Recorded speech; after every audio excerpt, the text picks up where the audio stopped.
in his autobiography of a yogi, Paramahansa Yogananda, details a number of events he witnessed or experienced personally, whereby a spiritual master was able to materialize his form and communicate with the disciple from a great distance, and where various yogis were able to perform acts of materialization of various material objects. His experiences are not isolated, but are similar to those reported by others on a number of occasions. Milarepa was noted to be able to fly through the air, as well as materialize his body in multiple places concurrently, and provide instruction to disciples concurrently at those widely separate locales. If we look at the operation of the chakras, we can see that there is essentially a dual system of action within the human body. First, the external system of organs and material operations requiring input of material sustenance in order to function, and involving an entire machinery to operate all the various systems of the body. Second, the energetic system of the chakras that receive energy at various vibrational frequencies and use this energy to manifest actions, capacities, and developments on the level of consciousness. We can conceive the possibility that the chakra system could eventually replace entirely the need for the organ systems, and that as new powers of consciousness manifest more fully, human beings could actually create the forms they need to operate in the world in which they are active for any purpose, using these powers of consciousness and the ability to manipulate material substance using this energetic power. We can thus conceive of beings that operate primarily on an energetic level and only take form, and a specific form, when required for whatever they intend to accomplish, while being left free and flexible within realms of consciousness that do not require fixed material formations in order to operate. Indeed, the scriptures of the world abound with stories of interaction between beings of light and human beings.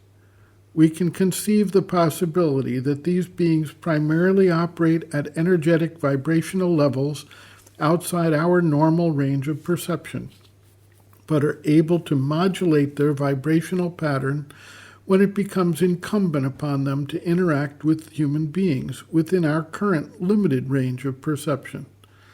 The question arises as to why, then, it is not possible for human evolution to move to this more energetic and flexible mode of existence in order to more completely and accurately express the new forms and powers of consciousness as they arise through the evolutionary process. The mother observes, quote, "In the very, very old traditions, there was a tradition more ancient than the Vedic and the Chaldean, which must have been the source of both. In that ancient tradition there is already mention of a glorious body, which would be plastic enough to be transformed at every moment by the deeper consciousness. It would express that consciousness. It would have no fixity of form.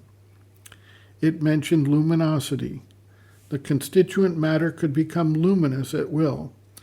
It mentioned a sort of possibility of weightlessness which would allow the body to move about in the air only by the action of willpower and by certain processes of control of the inner energy, and so on. Much has been said about these things. I don't know if there ever were beings on earth who had partially realized this, but in a very small way there have been partial instances of one thing or another, examples which go to prove that it is possible.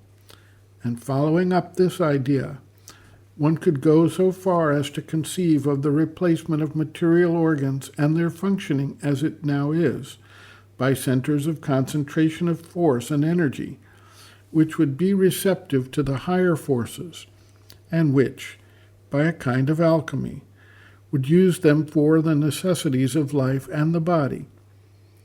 We already speak of the different centers in the body. This knowledge is very widespread among people who have practiced yoga, but these centers could be perfected to the point where they replace the different organs by a direct action of the higher energy and vibrations on matter. Those who have practiced occultism well enough, in its most integral form, it could be said, know the process of materialization of subtle energies and could put them in contact with physical vibrations.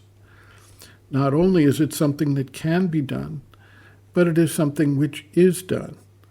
And all that is a science which must be used for the creation and setting in action of new bodies which will be able to manifest the supramental life in the material world.